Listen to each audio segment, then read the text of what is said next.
इच्छाओं की हड्डी। बहुत समय पहले उदयगिरि नाम का राजा हिमाचल प्रदेश में राज्य करता था। वह अत्यंत महत्वाकांक्षी था। अपने साम्राज्य की सीमाओं को बढ़ाने के लिए सदा प्रयत्न करता रहता था। एक दिन अपने सैनिकों के साथ वह शिकार पर गया। उसे एक हिरण मिला। अपने घोड़े से काफी दूर तक हिरण का पीछा करता हुआ वह एक नदी किनारे पहुंचा। उसके अनुयायी पीछे रह गए थे। राजा को प्यास लगी थी। वह प्यास बुझाने नीचे उतरा। हिरण भाग चुका था। राजा निराश हो गया। वह लौटने ही वाला था कि उसकी नजर नदी के उस पार पहाड़ों के ढलान पर बसे एक शहर पर पड़ी। उसकी सुंदरता से राजा प्रभावित हो गया। उसने उसे अपने साम्राज्य में मिलाने का निश्चय किया। महल पहुंचते ही अपने मंत्रियों को बुलाकर इस बारे में बात की और अधिकारियों को शहर की जानकारी लेने के लिए भेजा।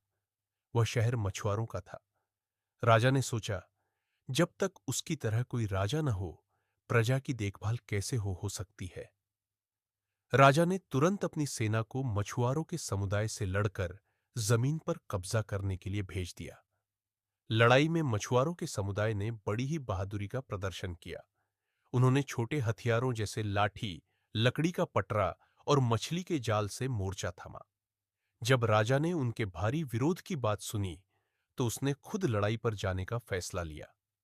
लड़ाई के दौरान जब वह रणनीति पर चर्चा कर रहा था, तो उसके आदमी एक बूढ़े आदमी को पकड़ कर लाए, जो राजा से मिलना चाहता था। आकार राजा को ससम्मान प्रणाम करने के बाद उस आदमी ने मनुष्य के अंगूठे के कार की एक छोटी हड्डी निकाली और राजा को दिखाते हुए कहा, हे राजन, मैं मछुआरों के समुदाय का मुखिया हूं। इस खूनी लड़ाई को देखने देखने के बाद मैंने हमारी हम इस जमीन को आपको सौंपने का निश्चय किया है। पर उससे पहले आपको इस सौदे को स्वीकार करने के लिए यह अंगूठा रखना होगा और इसके भार के बराबर सोना देना होगा। राजा ने कहा, यह तो सबसे अच्छा और फायदेमंद सौदा है, पर इसके बराबर क्यों, जब मैं तुम्हें इस छोटी सी हड्डी के भार का 100 गुना अधिक दे सकता हूं। यह तो आपकी महानता है राजन, पर मुझे मेरी हड्डी के बराबर ही सोना चाहिए। राजा ने तराजू और थोड़ा सा सोना लाने का आदेश दिया।